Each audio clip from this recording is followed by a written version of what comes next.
Leading and joining a meeting. In this lesson you will hear a short business meeting from start to finish, and you will learn the English the chair uses to run it and the English everybody else uses to take part.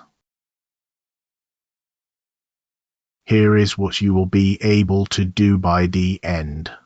Open a meeting and set the agenda as the chair. Invite people in and check that you have understood them. Interrupt and disagree politely without sounding rude. Keep the discussion on track when it starts to drift. And summarize, hand out action points, and close cleanly. Every phrase comes from the dialogue itself, so you meet it in context first and study it afterwards. Before we start, one thing to be clear about. Maya and Tom are invented characters, and this meeting is a teaching example written for this video. The language is natural business English, but the people, the project, and the dates are not real. Maya is the chair. She runs a 30-minute project check-in. Tom joins the meeting, gives an update, and leaves with an action point.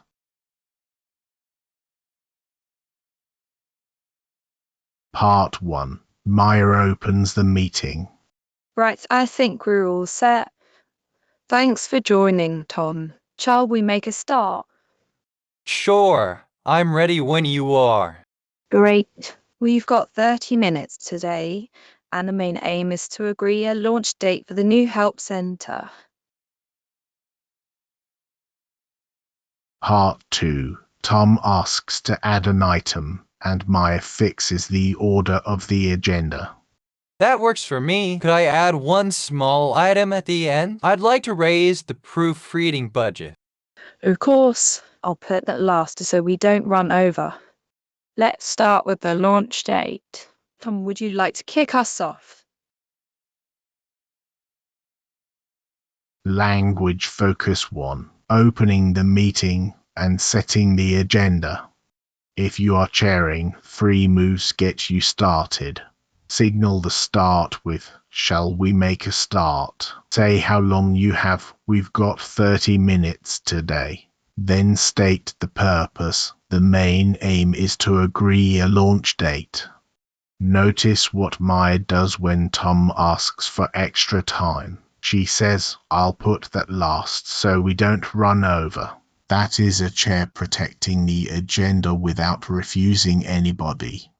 If you are joining, keep it short. "I'm ready when you are." That works for me. And if you need something on the agenda, ask early and ask small. "Could I add one small item at the end?"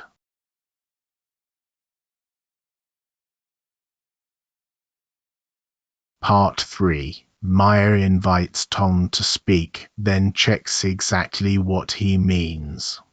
Harris, we finished about 80% of the articles. If the rest goes smoothly, we could be ready by the 15th of October. That's helpful, thank you. Can I just check one thing? When you say ready, do you mean fully reviewed or drafted? Good question. I mean drafted. The review would take another week on top of that. Language Focus 2. Inviting people in and checking that you have understood them. Kick us off is a friendly, very common way to ask someone to speak first. "Would you like to kick us off?" It is warmer than "you go first." Then look at Maya's question. "Can I just check one thing?" When you say ready, do you mean fully reviewed or drafted? That word just makes the question sound small and easy to answer, and repeating his word, ready, shows exactly where the confusion is. And when you answer, be precise. "Good question. I mean drafted." Naming the difference is what stops a misunderstanding turning into a missed deadline.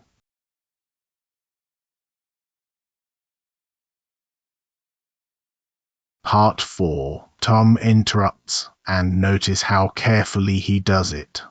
Right, so realistically, we're looking at the 22nd.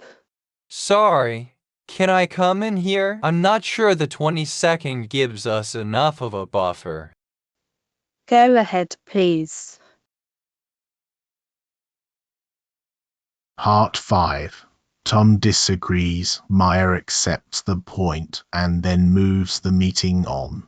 I take your point about the deadline, but I'd be a bit cautious. If anything slips, we'd have no room at all. Could we consider the 29th instead?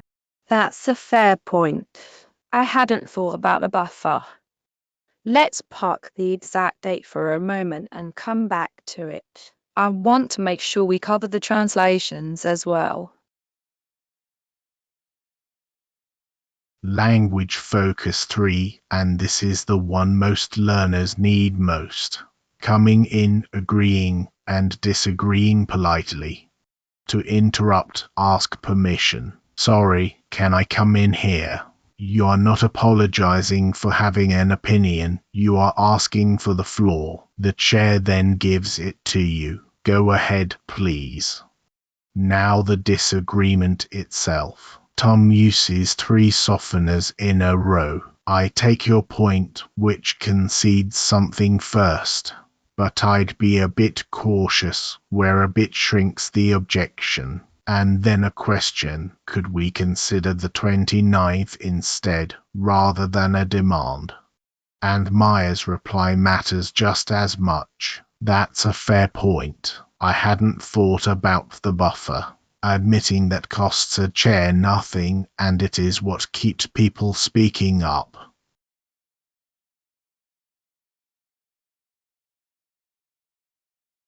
Part 6. The parked item comes back, and the decision gets made. Understood. The translations are on track. French and German are both finished. Excellent. Let's come back to the date then. We agreed on the 29th. Yes, I'm happy with that. Part 7. Meyer sums up and hands out the action point. Good. We're coming up to time, so let me summarize. We're aiming for the 29th with the review finished a week before. Tom, could you send round the updated schedule by Friday and flag the proofreading budget in the same email? And Part 8. The close. What too? I'll get that over to you before I finish on Friday. Perfect. Thanks very much for your time. I'll circulate the notes this afternoon. Language focus 4. Keeping to time, summarizing, and closing. Park is the key verb here. Let's park the exact date for a moment and come back to it. Park means we are not dropping this, we are pausing it, and a good chair always does come back to it, as Meyer does. To close, 3 steps. Signal the end, we're coming up to time. Summarize the decision. Let me summarize, we're aiming for the 29th. Then give the action point to a named person with a deadline. Tom, could you send round the updated schedule by Friday? And the answer you want to hear is short. Will do. I'll get that over to you. 2 words are enough to accept an action if you then do it.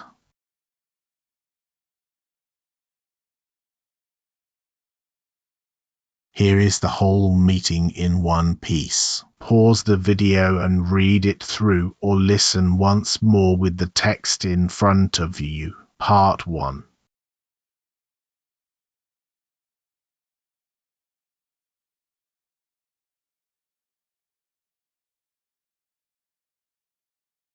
Transcript continued.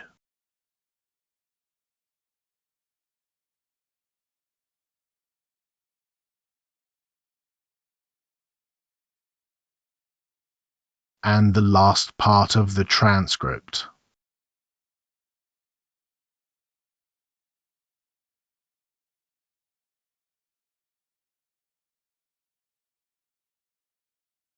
Time to check. 5 gaps, 1 word in each, all of them from the meeting you just heard.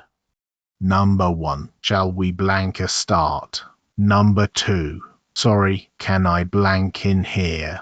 Number 3. I blank your point but. Number 4. Let's blank that for a moment. Number 5. We're blank up to time. Pause the video now and write down your 5 answers.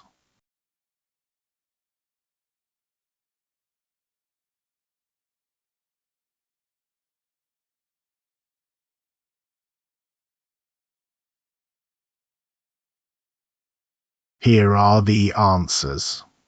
1. Shall we make a start? 2. Sorry, can I come in here? 3. I take your point but. 4. Let's park that for a moment. 5. We're coming up to time. If you got 4 or 5, you are ready to use these in a real meeting. If you got fewer, go back to the language focus slides and say each phrase out loud 3 times.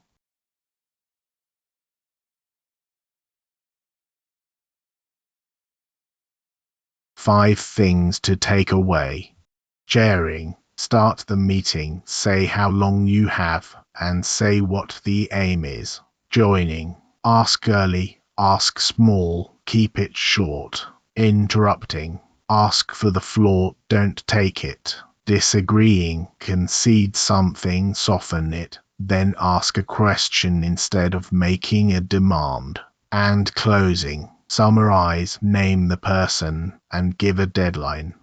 Now pick 2 phrases, just 2, and use them in your next meeting. That is how they stick. Thanks for watching Beemaster79. If this helped, subscribe, and I'll see you in the next lesson.